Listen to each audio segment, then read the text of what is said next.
many reasons to be thankful tonight. First, for the warmth of your applause, but also for the opportunity I had tonight to see many old friends, many people with whom I have shared important times for Europe. I'm thankful for the opportunity I have to celebrate Peter Sutherland's legacy. And I'm truly humbled and grateful to be receiving the Sutherland Award. And I would like to think that Peter would have recognized my own work and his as sharing a common spirit and being united in pursuit of the same goals, to ensure that the considerable benefits of economic, financial, and trade openness among nations were matched by robust institutions that kept markets open but safe. This is because openness indeed creates opportunities. It gives people access to new markets and allows consumers to buy new products. But it also comes with risks. It exposes people to potential threats, such as unfair competition or unsafe products from abroad, delocalization, and many of the social problems we are seeing today. Rightly, Peter also strived to apply these same principles at the global level in setting up the WTO, which was without doubt one of his greatest triumphs. The single market has not unraveled, but rather a chain of gradual improvements has been set in motion to make the market fairer and more resilient. One such example is the euro itself, which was created to prevent competitive devaluations that might undermine trust in open trade, amongst other reasons why it was created. This helped Europe to avoid the kind of trade tensions we are seeing globally today, which are motivated partly by claims of unfair currency competition. Another example is the banking union, which was set up to mitigate the harmful spillovers from open finance revealed by the crisis, and to prevent the single financial market from fragmenting again when placed under stress. Now, the challenge for Europe is to extend this logic to completing economic and monetary union more broadly, in particular, finishing banking union and deepening fiscal union.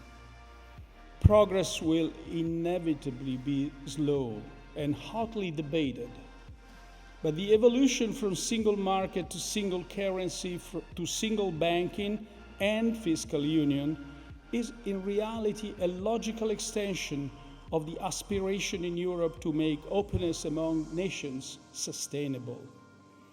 And I believe that at some point this sequence will be looked back as inescapable and self-evident, just as the decision to build a single European market is now. I say this not just as a convinced European. For all those who are committed to free but fair markets, you should want Europe to succeed. The European project is proof that countries can have at once the benefits of open trade without its worst excesses.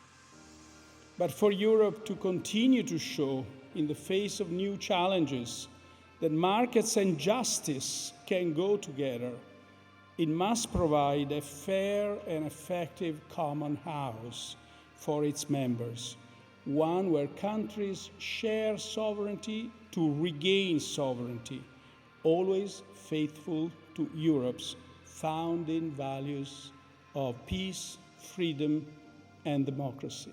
Thank you.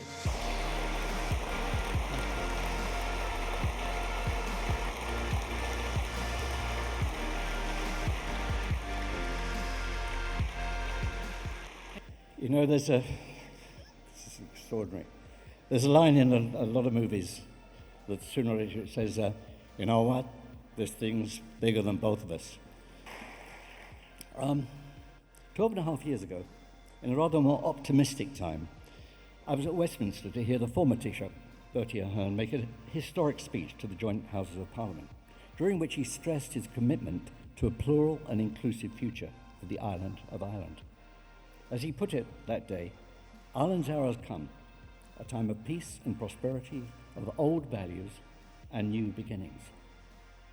A dozen years later, having witnessed the depth of the divisions uncovered by Brexit, I find myself confronted on a daily basis by the reality that old values and new opportunities are not natural bedfellows, and that squaring that particular circle raises a lot of difficult questions and from time to time requires us to make some extremely tough choices. By way of example, as you've just heard, my present role at Westminster involves chairing a parliamentary select committee looking at the relationship between digital technologies and democracy. How can the former be encouraged to support rather than undermine the latter?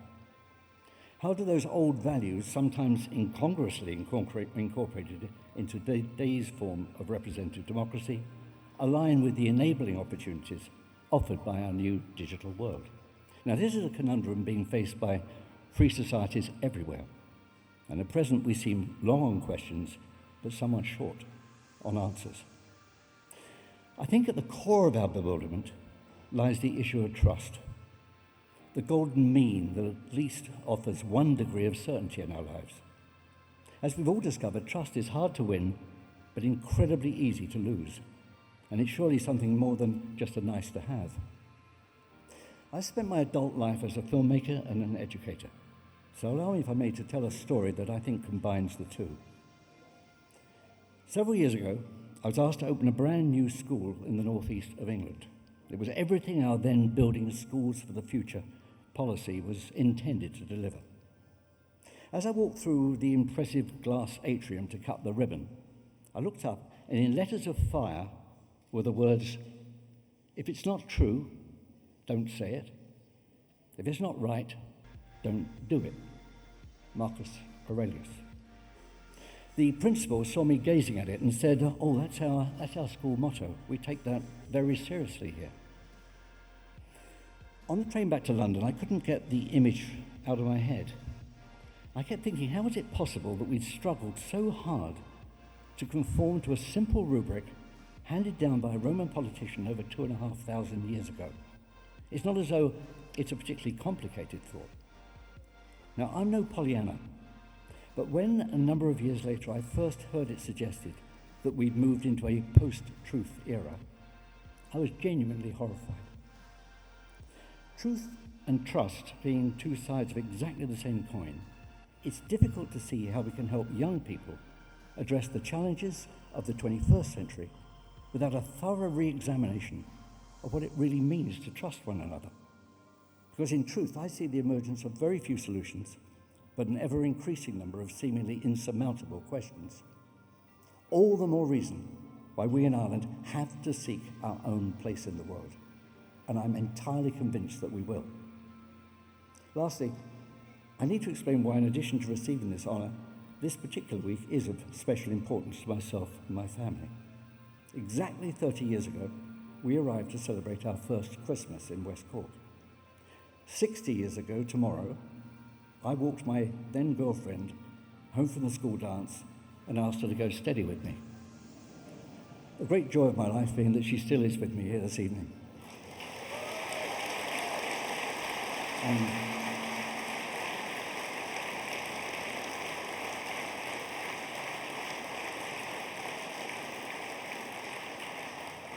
And finally, as Enda very generously said, here today in Dublin, we finalised our citizenship application. So you'll understand that when I say thank you, this evening is in every respect a very, very important one in our lives. Thank you very much indeed for listening to me.